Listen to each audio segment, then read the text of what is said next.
یہ جو petro dollar ہے اس کو کمزور کر دیا جائے، ایرانی کرنسی آ جائے، آپ پاکستان کی کرنسی آ جائے، بھارت کی آ جائے، اس میں کوئی حرج نہیں ہے، اس میں پیٹرول کی تجارت ہو، ان کرنسیوں کو اگر سامنے لایا جائے تو پیٹرو ڈالر جو ہے وہ کمزور پڑ جائے گا، اور اسی سے امریکہ کی جو مناپلی ہے وہ ٹوٹے گی، اور وہ نہیں طے کرے گا کہ پیٹرول کی قیمت فی بیرل جو ہے وہ کتنی ہونی چاہیے۔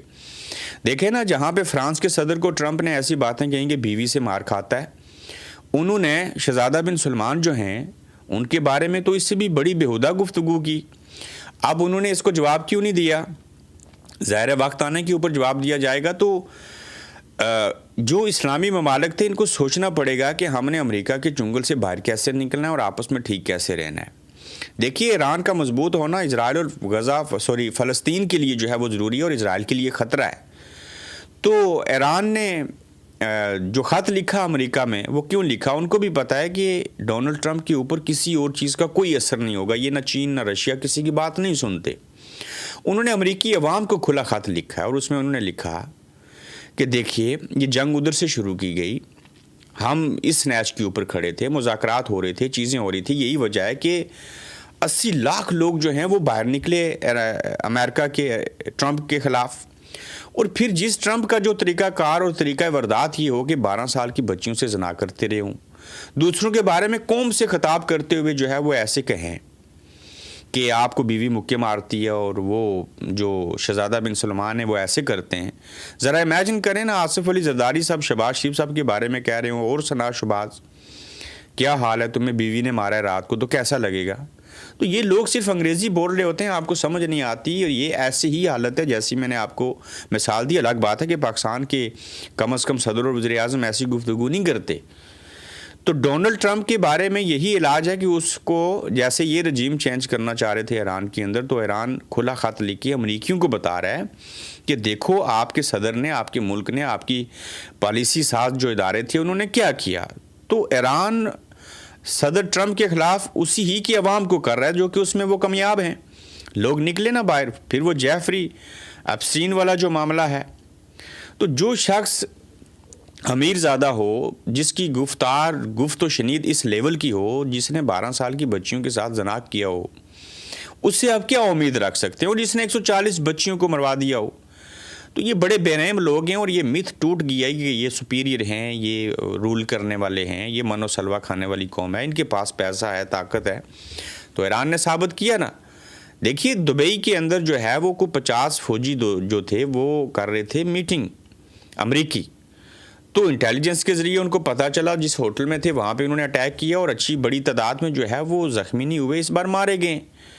تو ذرا امیجن کریں کہ یہی 50 کے بجائے 50,000 یا 5,000 یا 10,000 جتنے بھی ہیں، میں کہتا ہوں لاکھوں کیوں نہ ہوں، وہ ابنائے ہرمز کو کھلوانے کے لیے یا وہاں رجیم چینج کرنے کے لیے فزیکلی وہاں پہ جائیں گے، تو کیا ایران ان کو چھوڑے گا؟ ہم نے کہا تھا نا، آب بالما تیرا انتظار، یہ اس طریقے سے ایران جو ہے وہ ان کو کچل کے رکھ دے گا۔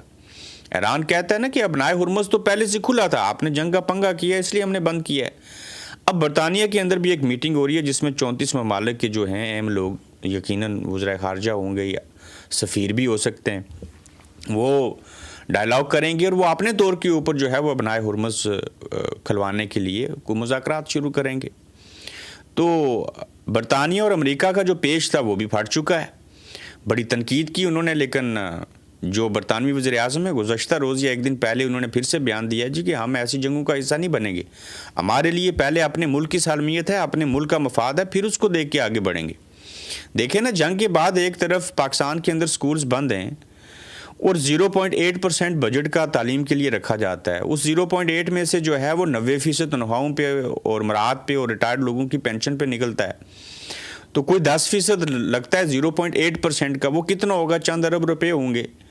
تو آپ نے تعلیمی نظام کو فرسودہ رکھا، اوپر سے بند کر رہے ہیں، سکولز بند رہیں گے، اور لوگوں کو آپ چاہتے ہیں کہ یہ ایسے ہی ان پڑھ رہیں، کفایت شعاری کے نام کے اوپر تعلیم کا ستیہ ناش کر رہے ہیں۔ تو private educational institute regulatory authority PIERA نے کی جانب سے اسلام آباد کے نجی اسکول ہفتے میں 4 دن کھلے رکھنے کا فیصلہ کیا گیا ہے۔ پیمرا نے نوٹیفیکیشن بھی جاری کر دیا جس کے مطابق کفایت شعاری مہم کی پیش نظر اسلام آباد میں پیر سے جمعرات اسکول کھلے رہیں گے۔